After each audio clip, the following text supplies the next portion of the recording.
En un número más adelante, después de mencionar que se pretende abrir el diálogo sobre estas cuestiones del gender, del género, dice el número 6, al emprender el camino del diálogo sobre la cuestión del gender en la educación, es necesario tener presente la diferencia entre la ideología del gender y las diferentes investigaciones sobre el gender llevado a cabo por las ciencias humanas. Aquí está la distinción. Mientras que la ideología pretende, como señala el Papa Francisco, responder a ciertas aspiraciones a veces comprensibles, pero, y ahí está el método, busca imponerse como un pensamiento único que determine incluso la educación de los niños, y por lo tanto excluye el encuentro. Por otro lado, no faltan las investigaciones sobre el género que buscan profundizar adecuadamente el modo en el cual se vive en diferentes culturas la diferencia sexual entre hombre y mujer. Es en relación con estas investigaciones que es posible abrirse a escuchar, razonar y proponer. Esta distinción es bastante interesante. Con una ideología difícilmente se puede dialogar porque pues, una ideología es un conjunto de categorías, un conjunto de ideas que forman un sistema de pensamiento. Es distinto a la ciencia, que necesita estar basada en hechos verificables, que tiene un método científico, y hay muchísimas ciencias, ¿no? Las llamadas exactas, las llamadas sociales, humanas, las teológicas, las filosóficas, pero todas comparten el método lógico, el método racional, de sacar conclusiones a partir de los hechos, no en querer que el mundo se adecue a tus fantasías y hacer decir la realidad lo que tú quieres simplemente porque se te ocurre, porque es emocionante o porque no quieres hacer que nadie se sienta mal. No, la ciencia tiene premisas y saca conclusiones. La ideología no hace eso, más bien construye un universo de pensamiento y trata de imponerlo. Trata de que todo el mundo piense de esa manera. El documento está diciendo que se puede dialogar con las iniciativas científicas antropológicas que buscan estudiar cómo viven los hombres, cómo viven las mujeres, cómo se perciben, cómo es determinada cultura. Si tienen un método científico que busca escuchar a la realidad y no tanto transformarla a partir de deseos más bien arbitrarios, entonces se puede dialogar. A continuación, el texto hace una breve contextualización del problema yéndose a la historia y pone aquí bajo el subtítulo del escuchar, que es una de las actitudes fundamentales para el diálogo, breve historia, y dice: la primera actitud de quien desea entrar en diálogo es escuchar. Se trata, antes que nada, de escuchar y comprender lo que ha sucedido en las últimas décadas. En el advenimiento del siglo XX, con sus visiones antropológicas, trae consigo las primeras concepciones del gender, del género. Por un lado, basadas en una lectura puramente sociológica de la diferenciación sexual. Y por el otro lado, con un énfasis en las libertades individuales. Ya vemos hacia dónde va esto. Lo que veamos en el video, si la sociedad me obligó, entre comillas, a ser hombre, a ser mujer, entonces va en contra de mi libertad. Por lo tanto, según esta lógica, tengo derecho a hacer lo que yo quiera. Continúa el texto. De hecho, a mediados del siglo nace una línea de estudios que insistía en acentuar el condicionamiento externo y sus influencias en las determinaciones personales.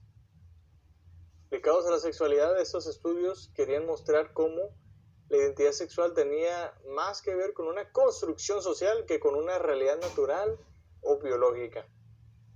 Estos enfoques convergen en negar la existencia de un don originario que nos precede y es constitutivo de nuestra identidad personal, de quiénes somos, formando la base necesaria de nuestras acciones, de lo que hacemos.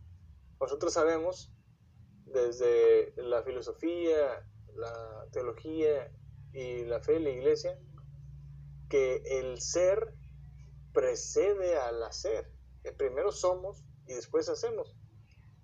Estas ideologías no parten de eso, parten del pensamiento de que el hombre, la mujer, más bien se hacen, que lo que tú hagas en el tiempo es lo que determina tu esencia, que no tienes una esencia que te es dada y sobre la cual pues tú no tienes control, sino más bien que todos empezaríamos a ser seres indeterminados y cada quien con sus decisiones determina quién es, ¿no?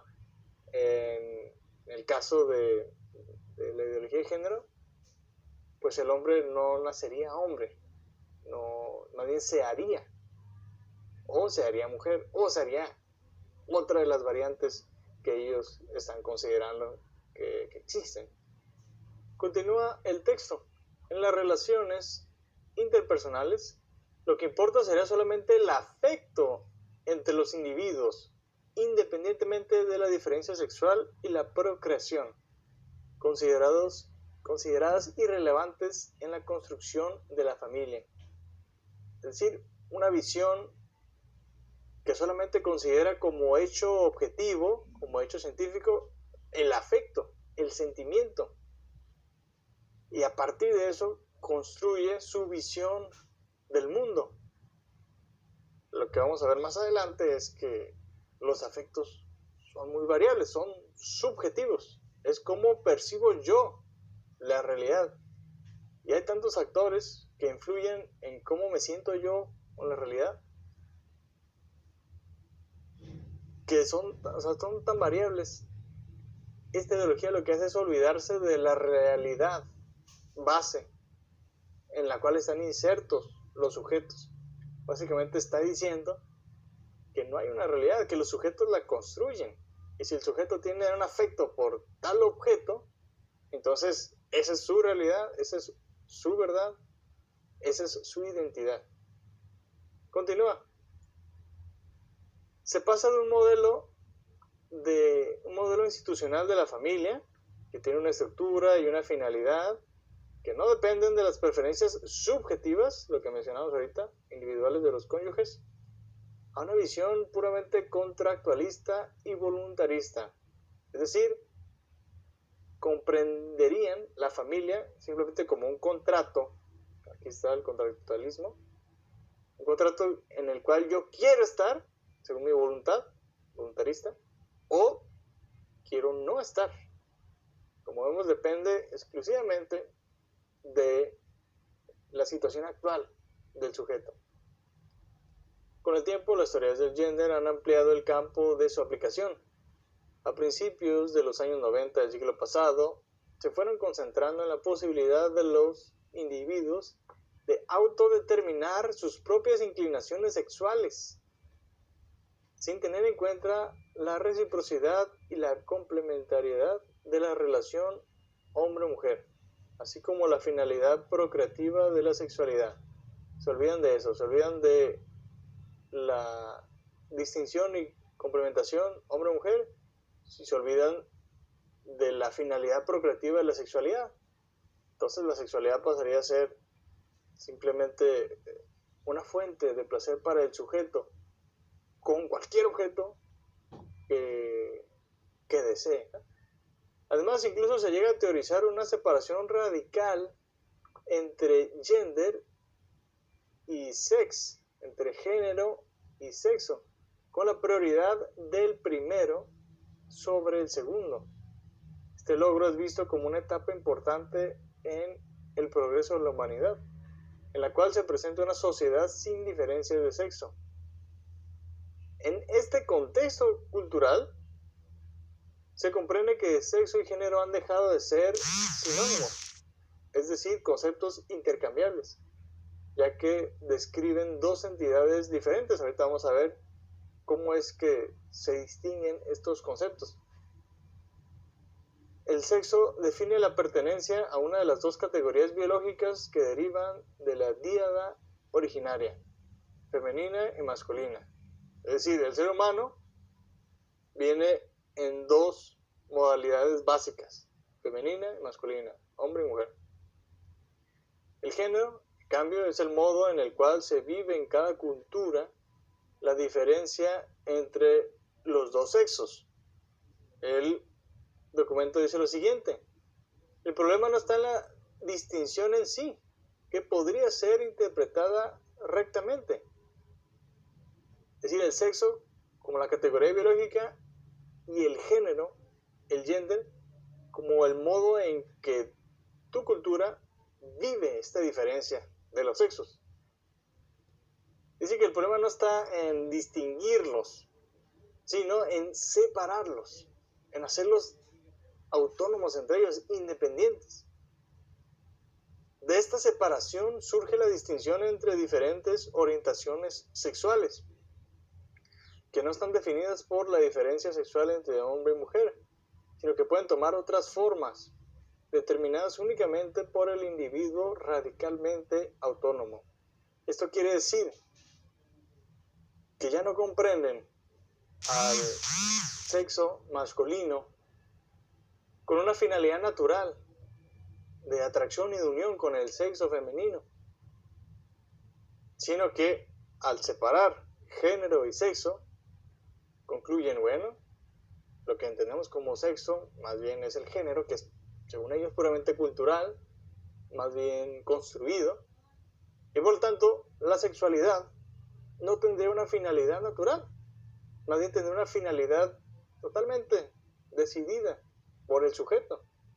Y así es como se podría justificar un estilo de vida, un estilo de hacer leyes, una psicología que comprenda esto como bueno, como natural. Dice asimismo, el mismo concepto de gender va a depender de la actitud subjetiva de la persona, que puede elegir un género que no corresponde con su sexualidad biológica y de consecuencia con la forma en que lo consideran los demás. Por lo tanto, aquí entra el concepto de transgénero. En una creciente contraposición entre naturaleza y cultura, las propuestas de género convergen en el queer, es decir, en una dimensión fluida, flexible, nómada, al punto de defender la emancipación completa del individuo de cada definición sexual dada a priori, con la consiguiente desaparición de las clasificaciones consideradas rígidas. Se deja así el espacio a diversos matices, variables por grado e intensidad en el contexto tanto de la orientación sexual como de la identificación del propio género. La dualidad de la pareja entra también en conflicto con los poliamoríos, que incluyen a más de dos personas. Por lo tanto, se observa que la duración del vínculo y su naturaleza vinculante se estructura como una variable de acuerdo con el deseo contingente de las personas, con consecuencias en el nivel de compartir responsabilidades y obligaciones inherentes a la maternidad y a la paternidad.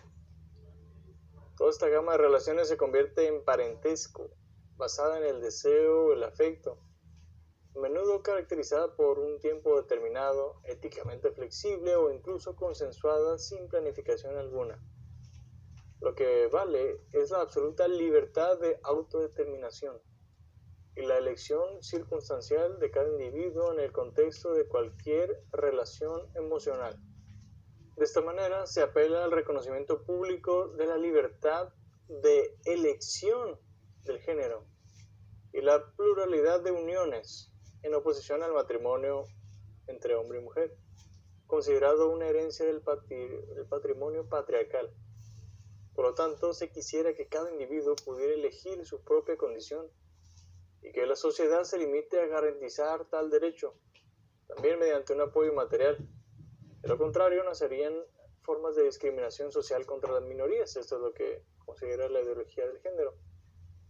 La reivindicación de dichos derechos ha entrado en el debate político de hoy, obteniendo aceptación en algunos documentos internacionales e integrándose en algunas legislaciones nacionales. El documento continúa hablando sobre cómo hay ciertamente puntos de encuentro en este tema que estamos tratando y cómo es importante resaltar la igual dignidad entre el hombre y la mujer. Esto ciertamente es algo que la Iglesia difunde y remite directamente a Jesús, comprendiendo que la fe y la razón no son algo que esté opuesto. Dice, un punto de encuentro es la educación de niños y jóvenes a respetar a cada persona en su particular y diferente condición, de modo que nadie, debido a sus condiciones personales, discapacidad de origen, religión, tendencias afectivas, nadie pueda convertirse en objeto de acoso, violencia, insultos y discriminación injusta. Esto obviamente la Iglesia no lo promueve. Se trata de una educación a la ciudadanía activa y responsable, en la que todas las expresiones legítimas de la persona se acogen con respeto. Posteriormente, el documento va a hacer una crítica de esta ideología de género, yéndose a la raíz. Dice en el número 19, un poco más adelante: sin embargo, hay algunos puntos críticos que se presentan en la vida real. Las teorías del gender indican, especialmente las más radicales, un proceso progresivo de desnaturalización o alejamiento de la naturaleza hacia una opción total para la decisión del sujeto emocional.